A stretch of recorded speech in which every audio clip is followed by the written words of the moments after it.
ciri berpikir filsafat, cirinya bikin argumen, cirinya kritis, cirinya tadi itu ada 1, 2, 3, 4, 5, 6, 7. Kalau kamu ingin berpikir secara filosofis, lakukan 7 hal itu. Yang pertama, radikal. Radikal itu mendalam. Yang kedua, komprehensif. Komprehensif itu meluas.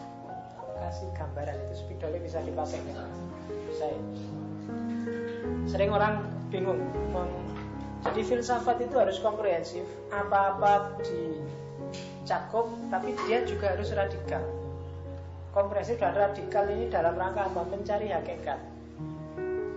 Banyak orang bingung yang dimaksud mencari hakikat itu kayak gimana. Contohnya gini, komprehensif itu berarti semua variabel yang ada dalam masalah harus disebut. Kamu mau bahas tentang masjid, misalnya kamu cari apa sih sebenarnya masjid, hakikatnya masjid itu. Pertama-tama kamu harus komprehensif. Komprehensif itu sebut semua variabel yang ada hubungannya sama masjid.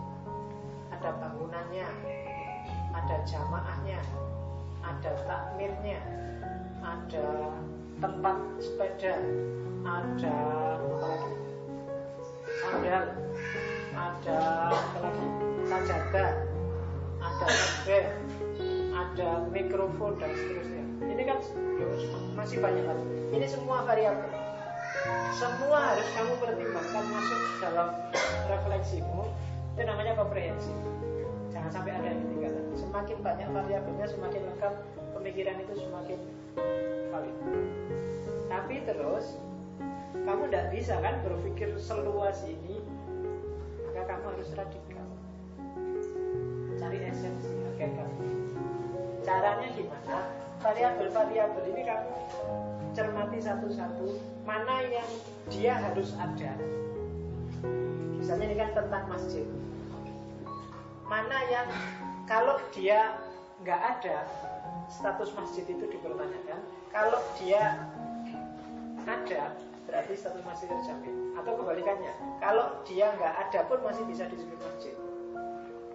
Itu namanya hakikat. Misalnya, kalau nggak ada bangunannya, masih bisa disebut masjid nggak? Nggak, berarti dia esensial.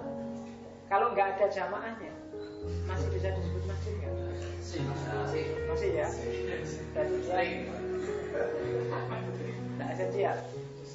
Kalau nggak ada takmirnya, masih ya, nggak penting takmir. Kalau nggak ada tempat sepedanya, masih. Nggak ada sandal, nggak ada sajadah, nanti banyak variabelnya. Nggak ada imamnya, masih dalam masjid nggak? Masih.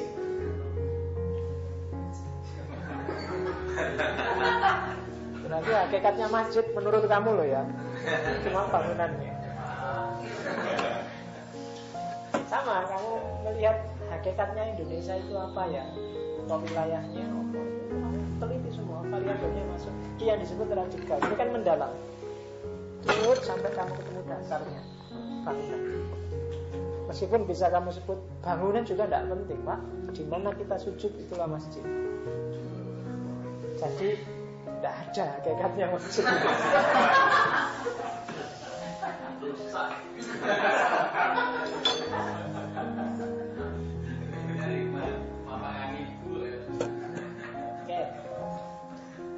Bukan kamu sendiri yang bilang jamaah tidak inti, imam tidak inti, lah kamu dewe sing nyimpulke.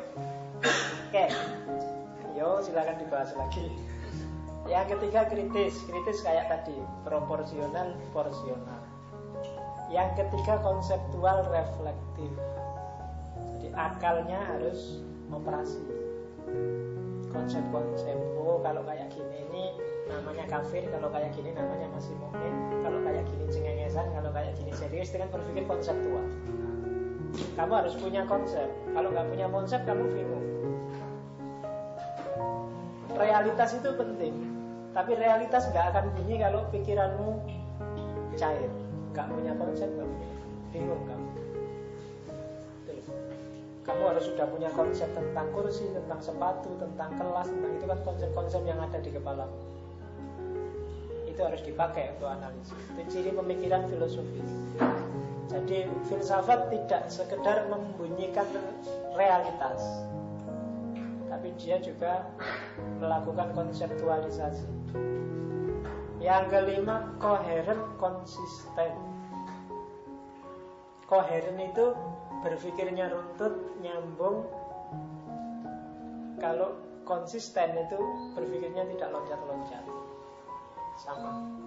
Jadi orang berpikir filosofis itu harus jangan loncat-loncat. Jadi runtut itu sekuen. Jadi runtut itu saya ingin mengkaji masjid. Pertama-tama saya ingin neliti tentang definisinya masjid itu apa yang selama ini dipahami orang. Kemudian yang kedua saya ingin masjid dalam kitab-kitab kuning itu apa. Itu runtut, ada sekuennya, harus jelas. Dan itu berhubungan dengan sistematis, metodis. Tidak boleh acak. Runtut dan sistematis. Jadi sekuennya jelas dan terstruktur. Dan yang paling akhir, ini yang agak susah ditanggung adalah bebas sih, tapi kamu harus tanggung jawab. Yang berat itu tanggung jawab. Karena berpikir itu kamu harus berani menanggung segala resiko dari pikiranmu ketika sudah kamu ekspresikan. Bebas, berpikir itu pasti bebas. Tidak ada orang yang berpikir tidak bebas. Tidak ada satupun yang bisa menghalangi orang berpikir. Dicegah, dibatasi bisa, diatur bisa, tapi tergantung masing-masing orang mau nggak dia diatur. Kalau saya mau bebas ya, meskipun mengekspresi pemikiran itu tidak bebas, tapi berpikir itu pasti bebas. Kalau nggak percaya coba aja. Kamu pengen mikir apa aja boleh kok. Seandainya saya jadi presiden, nggak ada orang yang bilang kamu makar gara-gara kamu mikir jadi presiden. Iya kan? Kamu membayangkan saya pengen, meskipun yang jahat-jahat, yang jelek-jelek, yang itu kamu tidak bisa orang melarang pikiran. Awas loh, jangan berpikiran kotor loh. Jadi kalau memang isinya pikiranmu kotor, ya kotor aja. Jangan membayangkan yang tidak-tidak. Tapi ya kalau mikirmu ya aneh-aneh, ya bayanganmu ya sing ora-ora. Orang tidak bisa menghalangi cara memikir. Kalau nggak percaya coba sendiri. Siapa yang bisa menghalangi kamu berpikir? Ekspresi dari pemikiranmu, baru orang bisa komplain, bisa marah, bisa menghalangi, bisa. Disitulah letaknya tanggung jawab. Jadi jangan takut. Apa bisa Pak? Bebas berpikir bisa. Cuma bebas mengekspresikan pemikiran itu yang kamu harus tanggung jawab. Karena tidak selalu bisa begitu. Kadang-kadang menurut kamu benar, tapi kalau kamu ngomongnya langsung hari ini, orang bisa marah. Nah, itu kamu harus tanggung jawab karena kamu yang ngomong. Sebenarnya memang kamu omongkan, tapi aktivitas mikirnya sendiri bebas. Jadi cirinya pemikiran filsafat itu bebas dan tanggung jawab. Kamu jangan marah.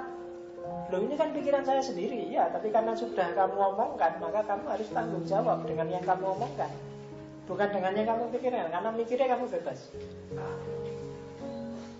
Ya, jadi radikal, komprehensif, kritis, reflektif, konseptual, koheren dan konsisten, sistematis dan metodis.